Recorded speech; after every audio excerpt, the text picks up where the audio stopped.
Di balik pintu-pintu rumah yang tertutup rapat, tersimpan rahasia yang terkadang lebih tajam dari sembilu.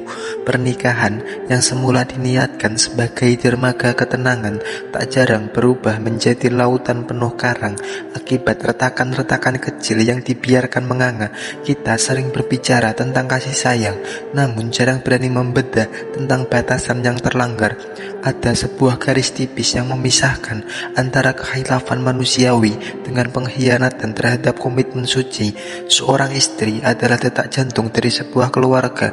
Namun, apa jadinya jika detak itu mulai melangkah menjauh dari ridho Sang Pencipta, dan kehormatan suaminya mulai dari lisan yang tak terjaga hingga hati yang tertutup oleh ego? Setiap tindakan memiliki resonansi yang mampu meruntuhkan pilar-pilar ukhuwah dalam rumah tangga. Dalam perenungan ini, kita tidak sedang menghakimi, melainkan bercermin. Kita akan menelusuri lorong-lorong gelap dari 10 tindakan yang dalam risalah agama dipandang sebagai nota hitam besar. Sebuah peringatan bagi setiap jiwa yang merindukan surga di bawah atap rumahnya sendiri. Mari kita bedah satu persatu, bukan untuk mencari siapa yang benar, siapa yang salah, melainkan untuk menjaga agar cahaya keberkahan tidak padam ditelan kelalaian yang tak disadari. Di keheningan malam yang paling buta, ketika akal sehat mulai meredup dikalahkan oleh rasa takut akan kehilangan, di sanalah badai pertama mulai menghentam fondasi sebuah rumah tangga. Segmen pertama ini membawa kita pada sebuah jurang yang paling dalam, sebuah titik di mana seorang istri bukan lagi menggantungkan harapannya pada sang pemilik hati, melainkan pada kekuatan gelap yang semu. Menyekutukan Allah atau syirik dalam lingkup keluarga seringkali bermula dari alasan yang terdengar manis namun beracun. Demi mempertahankan cinta suami, para ulama klasik dalam kitab-kitab kuning yang menjadi mercusuar hukum Islam telah lama memberikan peringatan keras mengenai hal ini. Jika kita membuka lembaran kitab At-Tauhid karya Syekh Muhammad bin Abdul Wahhab atau menelaah syarah-syarah dalam kitab fikih klasik, kita akan menemukan pembahasan mengenai tiwalah. Tiwalah adalah sejenis jimat, mantra, atau pelet yang digunakan seorang istri dengan keyakinan bahwa benda atau ritual tersebut mampu membuat suaminya jatuh cinta atau tunduk kepadanya. Narasi ini menjadi sangat mengerikan ketika seorang istri yang seharusnya menjadi madrasah pertama bagi anak-anaknya justru melangkah kaki ke rumah para dukun atau mempraktikkan ritual-ritual mistis. Dalam pandangan ulama, tindakan ini bukan sekedar kekhilafan biasa, melainkan pembatalan terhadap ikatan tauhid. Mengapa demikian? Karena ia telah menyerahkan hak prerogatif Allah Subhanahu wa Ta'ala, yakni kuasa untuk membolak-balikkan hati manusia kepada benda mati, jin atau perantara makhluk lainnya. Syekh Sulaiman bin Abdullah dalam kitab Taisirul Azizil Hamid menjelaskan dengan sangat rinci bahwa segala bentuk upaya pengasihan yang melibatkan bantuan selain Allah adalah pintu menuju kekufuran. Bayangkan seorang istri yang bersujud dalam sholatnya, namun di balik bantal suaminya ia menyelipkan raja-raja atau menyiramkan air mantra ke dalam minuman sang suami. Secara lahiriah ia membangun rumah tangga, namun secara batiniah ia sedang merobohkan singgasana imannya sendiri. Tragedi ini sering kali dipicu oleh rasa tidak percaya diri atau kecemburuan yang membabi buta. Istri merasa bahwa kecantikan dan pelayanan saja tidak cukup untuk mengikat hati suaminya, sehingga ia mencari jalan pintas yang dilarang. Padahal para ulama menegaskan bahwa cinta yang didapat melalui jalan syirik tidak akan pernah membawa keberkahan. Ia hanya akan melahirkan kegelisahan, kecurigaan, dan pada akhirnya kehancuran yang menyakitkan bagi sang istri itu sendiri di akhirat kelak. Inilah dosa yang tak terampuni jika dibawa mati tanpa taubat. Sebuah pengkhianatan terbesar bukan hanya kepada suami, tapi kepada Sang Pencipta alam semesta. Sekarang kita berhadapan dengan sebuah racun yang seringkali bekerja secara halus, tidak terlihat oleh mata namun perlahan menggerogoti pilar-pilar keberkahan dalam rumah tangga. Ini adalah narasi tentang bibir yang keluh dalam bersyukur, namun tajam dalam mencela, sebuah fenomena yang dalam literatur Islam disebut sebagai kufur al-ashir atau mengkufuri kebaikan suami. Bayangkan sebuah potret rumah tangga di mana sang suami telah menghabiskan peluh dan waktunya memeras keringat di bawah terik matahari atau membanting tulang hingga larut malam demi memastikan ada hidangan di meja dan ada atap kokoh yang di atas kepala. Namun, di suatu sore yang panas, hanya karena satu keinginan yang tidak terpenuhi atau satu kekhilafan kecil sang suami, terlontarlah kalimat yang menghancurkan segalanya. "Aku tidak pernah melihat kebaikan sedikit pun darinya," ucap sang istri. Kalimat ini bukan sekedar luapan emosi sesaat. Dalam pandangan para ulama klasik yang tertuang dalam kitab-kitab syarah hadis seperti Fathul Bari karya Ibnu Hajar Asqalani, tindakan ini dipandang sebagai salah satu penyebab utama mengapa banyak kaum wanita berada di dalam neraka, sebagaimana disaksikan oleh Rasulullah Shallallahu Alaihi Wasallam. Saat peristiwa gerhana, para ulama menjelaskan secara rinci bahwa kata kufur di sini bukanlah keluar dari agama atau murtad, melainkan bentuk pengkhianatan terhadap nikmat dan kasih sayang yang telah diberikan oleh pasangan. Jika kita menelusuri kitab kuning seperti Riyadhus Shalihin, kita akan menemukan betapa seriusnya Islam memandang rasa syukur seorang istri.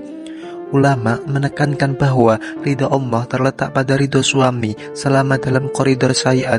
Ketika seorang istri dengan sengaja menafikan ribuan hari kebaikan suaminya hanya karena satu detik kekecewaan, ia sedang membangun dinding penghalang antara dirinya dan rahmat Allah. Ia telah memutus tali pengakuan atas perjuangan seorang lelaki yang menjadi imamnya. Narasi ini menjadi semakin dalam ketika kita menyadari bahwa kufur al-ashir seringkali bersumber pada penyakit hati bernama tamak atau ketamakan, keinginan untuk selalu memiliki lebih tanpa pernah merasa cukup. Di era modern ini, perbandingan hidup yang sering terpampang di media sosial seringkali menjadi pemicu utama. Istri mulai membandingkan piring orang lain dengan piring di rumahnya sendiri, hingga akhirnya ia buta terhadap kasih sayang tulus yang ada di depan matanya. Para ulama klasik mengingatkan dengan sangat lembut namun tegas, hati yang tidak bersyukur kepada manusia tidak akan pernah bisa bersyukur kepada Allah. Mengkufuri kebaikan suami adalah bentuk kesombongan spiritual, seolah-olah sang istri merasa bahwa semua kenyamanan yang ia nikmati adalah hak mutlaknya semata, tanpa ada peran dan pengorbanan dari suaminya. Inilah titik di mana keberkahan dicabut dari sebuah rumah, menyisakan kekosongan jiwa meskipun segala fasilitas duniawi terpenuhi. Sebuah pengingat bahwa lisan yang basah dengan syukur jauh lebih mulia daripada kecantikan yang dihiasi dengan keluhan yang menghancurkan jiwa sang ibu. Masuki segmen ketiga, kita melangkah ke dalam sebuah wilayah sensitif yang dalam literatur fikih klasik disebut sebagai nusyuz. Ini bukan sekedar perdebatan suami istri biasa, melainkan sebuah narasi tentang keretakan otoritas dan hilangnya harmoni ketika seorang istri menempatkan egonya di atas kesepakatan suci pernikahan. Nusyuz secara bahasa berarti tempat yang menonjol atau tinggi, yang secara filosofis menggambarkan seorang istri yang merasa lebih tinggi, lebih berkuasa, atau lebih benar sehingga ia memandang rendah kedudukan suaminya sebagai imam. Para ulama dalam kitab-kitab kuning klasik seperti karya Imam Syafi'i atau Al-Mughni karya Ibnu Qudamah mengupas tuntas fenomena ini dengan sangat hati-hati. Pembangkangan ini bukan hanya terjadi lewat kata-kata kasar, tetapi juga melalui sikap dingin, wajah yang dipalingkan dengan angkuh, hingga penolakan untuk menjalankan kewajiban rumah tangga tanpa alasan yang dibenarkan oleh syariat. Ulama mendefinisikan nusyuz sebagai keluarnya istri dari ketaatan yang wajib kepada suami. Narasi ini menjadi sangat mendalam ketika kita meninjau penjelasan dalam kitab Ihya Ulumuddin karya Imam Al-Ghazali. Beliau menekankan bahwa pernikahan adalah sebuah ikatan di mana kepemimpinan diberikan kepada suami bukan untuk menindas, melainkan untuk menjaga keteraturan. Ketika seorang istri mulai membangkang, misalnya dengan sengaja melakukan hal-hal yang dilarang suami dalam perkara mubah atau menolak memberikan hak batiniah sebagai bentuk protes egois, ia sedang menciptakan disharmonisasi alamiah. Ulama klasik mengingatkan bahwa doa seorang istri yang sedang nusyuz tidak akan melampaui telinganya sendiri. Ia tertahan di bumi, tidak terangkat ke langit selama suaminya masih dalam keadaan murka yang benar. Secara rinci, para ulama menjelaskan bahwa ketaatan istri kepada suami adalah ketaatan yang bersyarat, selama perintah itu tidak mengandung maksiat kepada Allah. Namun tragedi seringkali muncul ketika istri menggunakan alasan hak asasi manusia atau kesetaraan gender secara keliru untuk melegitimasi sikap keras kepalanya. Ia mulai meremehkan nasihat suami, mengabaikan aturan rumah tangga yang telah disepakati, dan memposisikan dirinya sebagai rival bukan mitra ibadah. Dalam kitab Al-Khobair, karya Imam Az-Zahabi ditegaskan bahwa pembangkangan ini adalah pintu pembuka bagi hancurnya keberkahan keturunan. Seorang ibu yang tidak hormat pada ayahnya akan mewariskan benih ketidakhormatan pada anak-anaknya. Narasi nusyus ini adalah sebuah peringatan bahwa di balik ketegasan seorang suami ada tanggung jawab besar di hadapan Tuhan, dan di balik ketaatan seorang istri ada kunci surga yang dijanjikan. Pembangkangan adalah upaya mematahkan kunci tersebut, menyisakan ruang hampa yang akan hanya diisi oleh penyesalan ketika kehangatan rumah tangga telah mendingin dan berubah menjadi medan tempur ego yang tak berkesudahan. Selanjutnya, kita menyusuri sebuah lorong yang seringkali dianggap sepele dalam kacamata modern, namun memiliki bobot yang sangat berat dalam timbangan syariat. Narasi tentang langkah kaki yang melampaui ambang pintu tanpa restu sang imam. Inilah perihal seorang istri yang keluar dari perlindungan rumahnya tanpa izin suaminya, sebuah tindakan yang dalam literatur Islam dipandang sebagai bentuk pengabaian terhadap hak kepemimpinan dan penjagaan. Rumah dalam filosofi Islam bukan sekedar bangunan fisik, melainkan sebuah benteng kehormatan dan madrasah ketenangan. Ketika seorang istri melangkahkan kaki keluar, ia sebenarnya sedang membawa nama baik suaminya di pundaknya. Para ulama dalam kitab-kitab kuning seperti dalam kitab Al-Mabsud karya Imam As-Sarakhsi atau Fathul Mu'in karya Syekh Zainuddin Al-Maribari menjelaskan secara rinci bahwa izin suami adalah syariat mutlak bagi pergerakan istri di luar rumah, kecuali dalam keadaan darurat yang mengancam nyawa atau saat menuntut ilmu agama yang fardu ain yang tidak bisa diajarkan oleh suaminya. Narasi ini menjadi semakin tajam ketika kita merujuk pada penjelasan dalam kitab Al-Khobair karya Ibnu Hajar Al-Haytami. Beliau memaparkan dengan sangat detail bahwa setiap langkah kaki seorang istri yang keluar rumah dengan sengaja menentang keinginan suaminya atau tanpa sepengetahuannya dalam perkara yang tidak mendesak akan mengundang laknat dari para malaikat di langit dan di bumi hingga ia kembali atau hingga suaminya ridho. Ini bukan tentang pengekangan kebebasan, melainkan tentang koordinasi dan perlindungan. Ulama menggambarkan bahwa seorang suami adalah penggembala pemimpin yang akan dimintai pertanggungjawaban atas apa yang digembalakan atau yang dipimpin.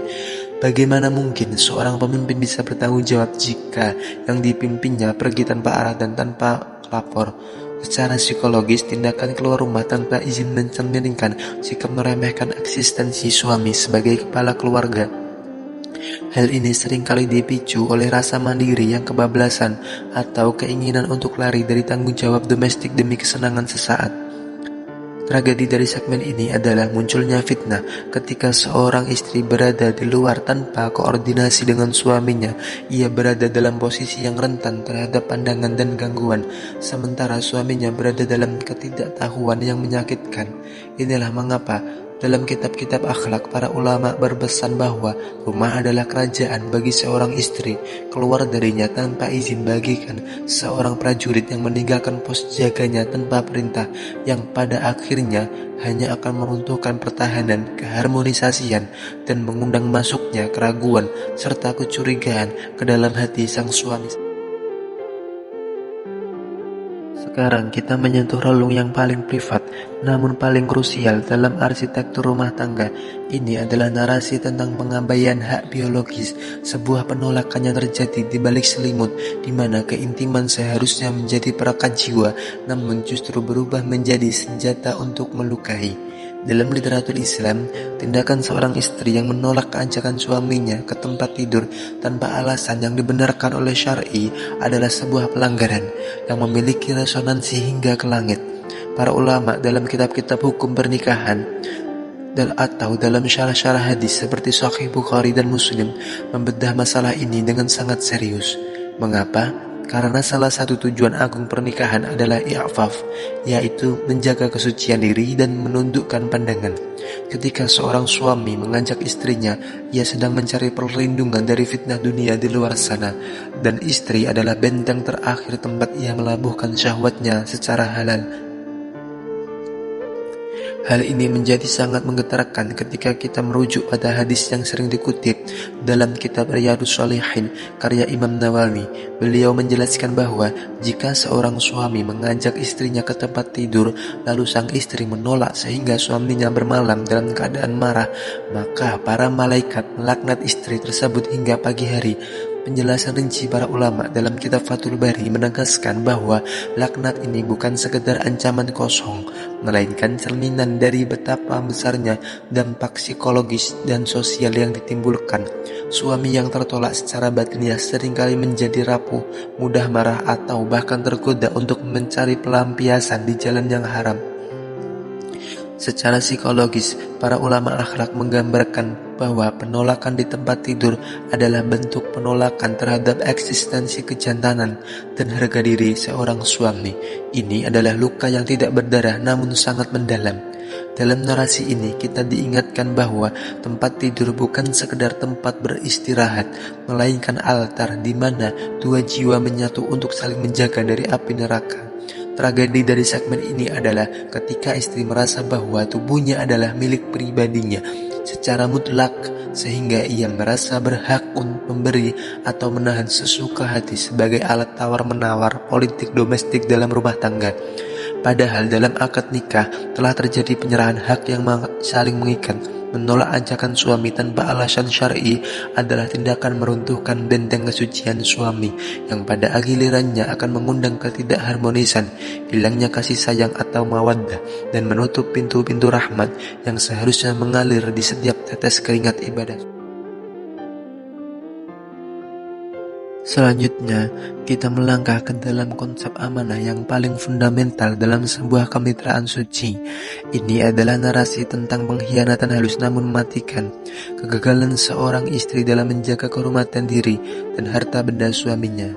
Dalam filsafat rumah tangga Islam, istri adalah Rabbatul Bait, sang ratu sekaligus pengelola istana, yang memegang kunci kepercayaan tertinggi dari sang imam atau suami.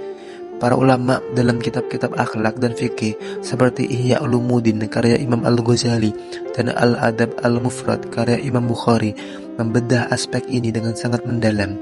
Menjaga kehormatan bukan sekedar menjaga kesucian fisik, melainkan juga menjaga lisan dari mengumbar rahasia ranjang, kekurangan fisik maupun masalah internal keluarga kepada orang lain.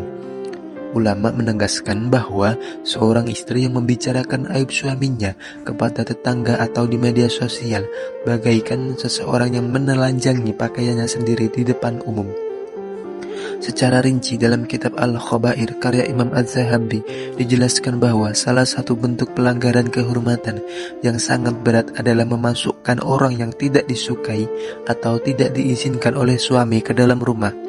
Rumah adalah wilayah privat suami ketika istri dengan sengaja mengizinkan laki-laki lain yang bukan mahram atau bahkan kerabat yang telah dilarang suami untuk masuk saat suami tidak ada, ia telah merobohkan pagar harga diri suaminya.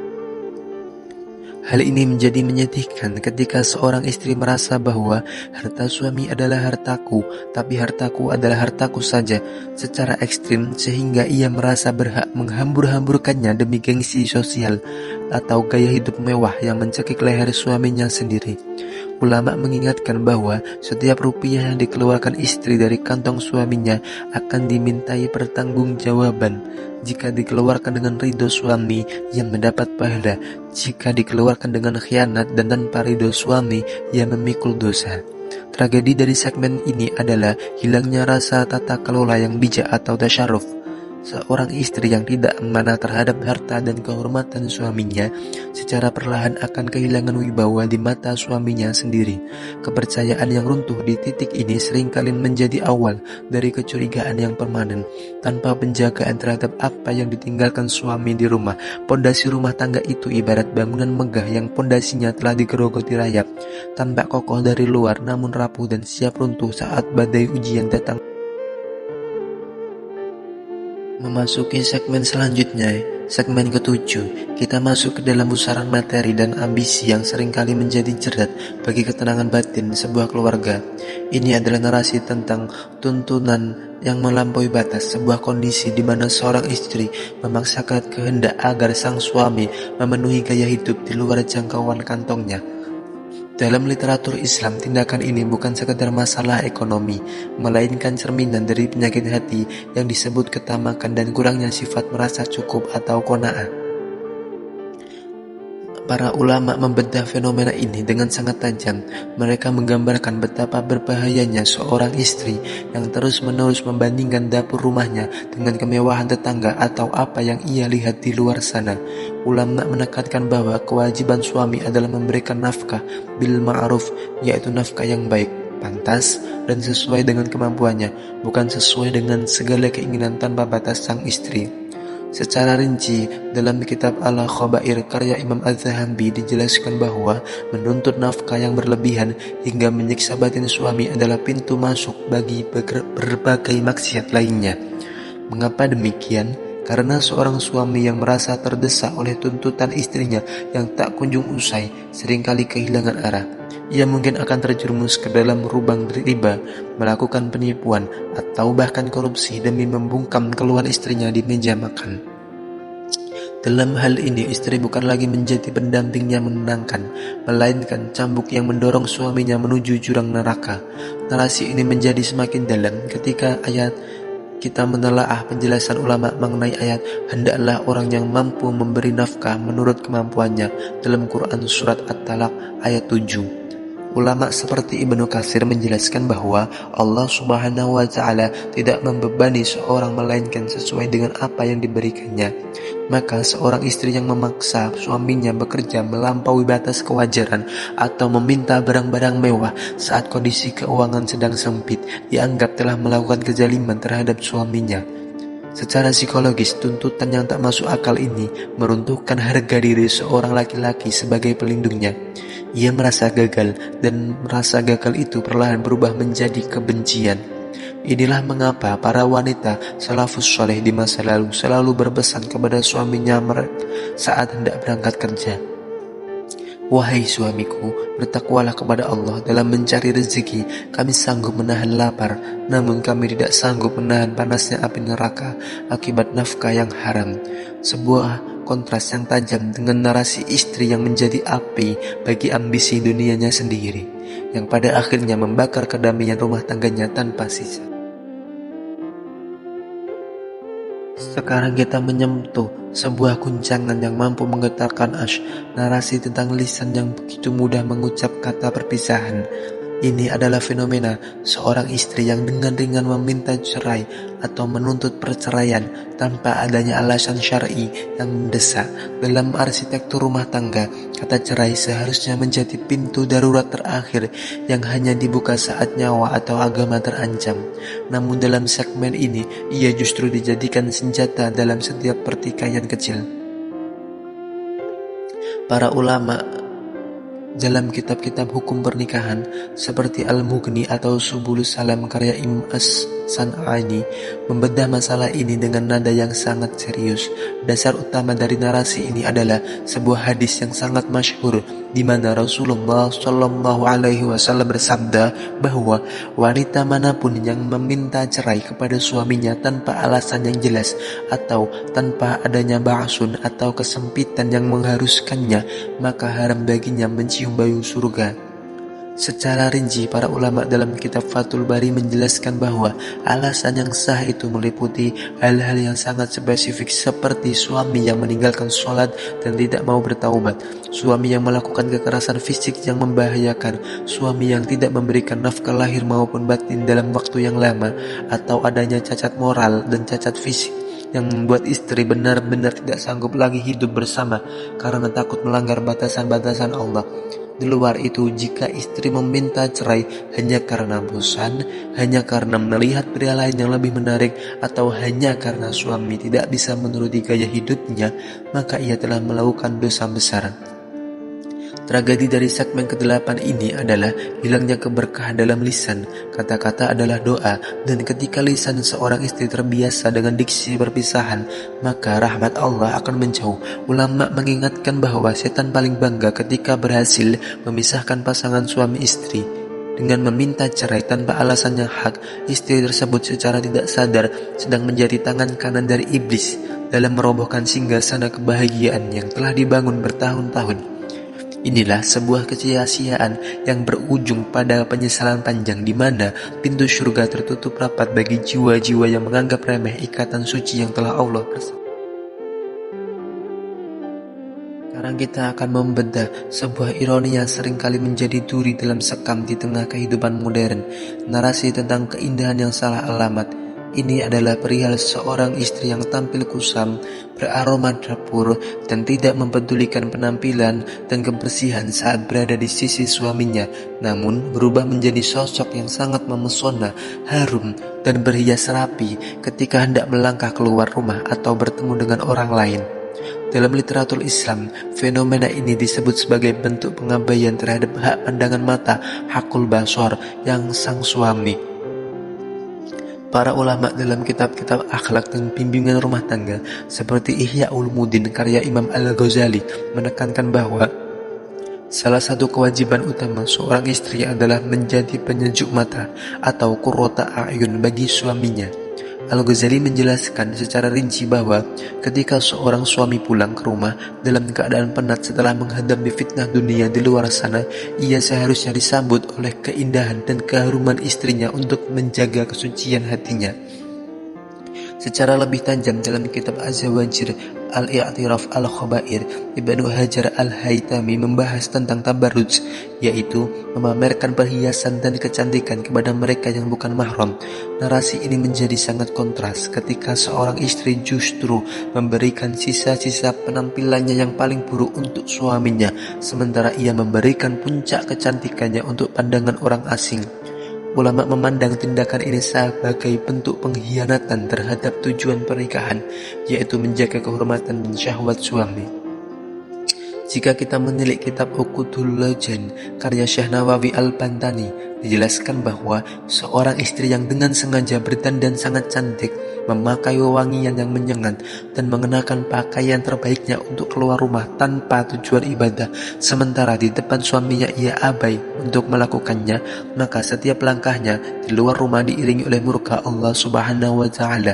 Ulama menekankan bahwa kecantikan istri adalah harta bagi suaminya.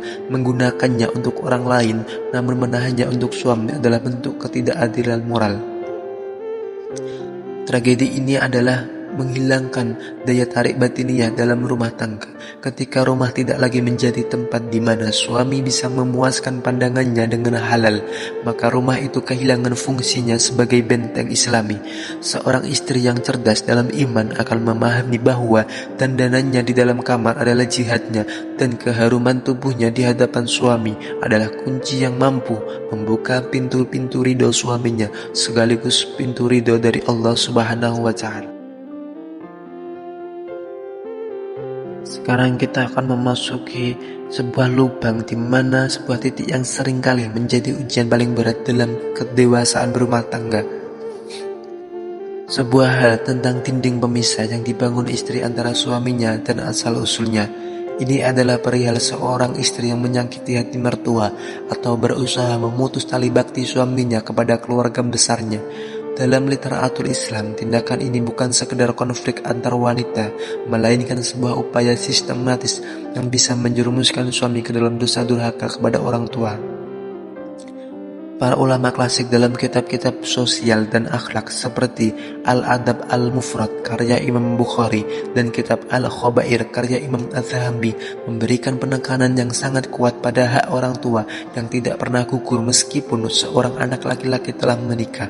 Ulama menjelaskan secara rinci bahwa jika seorang istri menjadi penyebab suaminya membenci, suaminya menjauh, atau suaminya menelantarkan ibunya sendiri, maka istri tersebut telah melakukan kezaliman yang berlapis.